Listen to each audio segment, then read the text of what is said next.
Well, hello, Facebook Live. Super excited to be here on Marketing Monday, one of my favorite days of the week, because it's an opportunity for me to come on Facebook Live to share with you a tip, a tool, or technique about your marketing and how you can use that to grow your business. And the way that I usually do that is by just choosing one word, and we talk about that one word and how you can apply it to your marketing. But I'm doing something different today because it's not one word that we're focusing on, but a specific phrase. Today, we're talking about your ideal client. Now, if you've heard anything about marketing or you've followed anybody that talks about marketing, more than likely they've talked about the importance of knowing and understanding your ideal client. So we're going to take a dive today into why that's important for your marketing. We're going to talk about 4 key things about your ideal client and why that actually affects your marketing. So super excited to talk about ideal clients because it's so important when it comes to your marketing. And it's really a challenge for a lot of people. A lot of times when I talk to people, they really can't really define who their ideal client is, and they really want to try to attract everybody. But I always say that it's important to have a specific niche because your riches are in your niching. So we're going to talk about that today and talk about your ideal client. Before we get started on the content, I just want to quickly introduce myself in case you're coming across this Facebook Live and you don't know who I am. I am Nadine Mullings, and I work with women, business owners and entrepreneurs that have service-based businesses, and they're struggling with their marketing. They're practicing random acts of marketing, which I like to call RAM, and they're not being very strategic with what they need to be doing to attract their ideal clients and make more money in their business. So I help them to become more strategic so they can create a ripple effect in their community and eventually leads to a ripple effect in the world. So what we're talking about today, again, for Marketing Monday, is ideal clients. And I like this topic because it really impacts your marketing and how well you market when you truly know your ideal clients. So let's get into the meat of the discussion. Why is it important to know your ideal client? Because if you're not talking to a specific group of people, you're talking to everyone. And when you talk to everyone, your message does not resonate with everyone. So that's why it's important to really narrow down and think about who is your ideal client. And there's 4 things that I want you to think about when it comes to thinking about your ideal client. The first thing is demographics. So that's a term that you may or may not have heard about. But demographics are basically the descriptions, like things like income, age, gender. It makes a huge difference into the demographics that you're actually targeting when you think about your ideal client. And I'll give you an example. If you're targeting an individual that is a millennial, for example, a lot of times the way that they communicate is very different than someone that's older. Their social media platform of choice is usually Instagram. They like to do messaging like Slack and text message and stuff like that. So it's very important that you identify demographics, because demographics is going to determine how you market.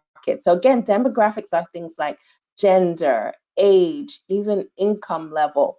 Those are key things that you need to be thinking about in your marketing when you're defining your ideal client and creating your ideal client profile. So the first thing is demographics. The second thing is a little bit more complicated, but just as important. The second thing you need to think about when you're thinking about your ideal client profile is psychographics. What are the things that your ideal client really likes? What are the things that your ideal client is attracted to? What TV shows would they possibly watch? What type of music would they listen to? This is very key when it comes to your marketing, because you're really digging deeper than the surface of demographics like age, income, and gender. And you're getting to really understand and know your client. So when it comes to psychographics, I do have some notes here from the marketing planner. Some key things you want to think about are social activities. What are the key social activities that your ideal client may be doing?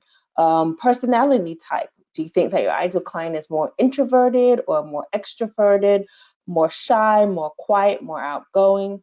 And maybe your ideal client has a certain belief system. Maybe they are Christian, or maybe they have a different type of faith. But understanding and knowing when it comes to your ideal client what those things are is going to make a huge difference in your marketing. So again, the first thing that we talked about when it comes to identifying your ideal client and creating an ideal client profile is knowing their demographics. The second thing is knowing their psychographics. It's just as important. I know a lot of times it's harder for people to think about psychographics, but you want to take the time to really think about those key things like social activities, belief systems, what else did I say? Personality type, things like that for psychographics. So once you've determined the demographics and the psychographics, the next piece is, what are those problems that your clients have? You want to think about as, what are the problems that your particular product or service provides a solution for? So make a list of all the problems that your client may have. For example, if you're a weight loss coach or in the health field, maybe you would want to focus on, my client is overweight, so they may have back problems. They may have problems fitting into their clothes. They may have problems, making the right choices on the types of food they need to eat.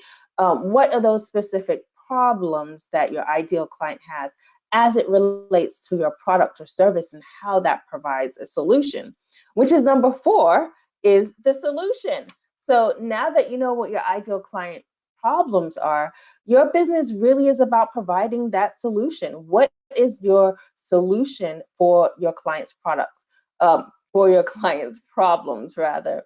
So it's very key that you think about not just selling a product or service, but really being a solution provider for the problems that your ideal client may have. So I just wanted to share with you the importance of creating an ideal client profile and the 4 key things that we wanted to talk about as it relates to your ideal client profiles. Number 1, your demographics, age, gender, income, things like that. Number 2, psychographics, social activities, belief systems, things like that. And number 3 is, what are those specific problems that they're struggling with that your product or service is a solution for? And of course, number 4, what is the solution that you provide? It's not about selling a product or selling a service. It's about being a solution provider. So this is all about your ideal client and how you create that ideal client profile. So what we talked about today are just the 4 key things that you need to be thinking about. If you don't already or haven't identified your ideal client and created that ideal client profile, you need to be thinking about these key things, because as I mentioned, if you know these things, it makes it much easier to market your business and reach the right people and to actually get ideal clients in your business. That's why it's so super important to not forget this step or skip this step when it comes to marketing your business.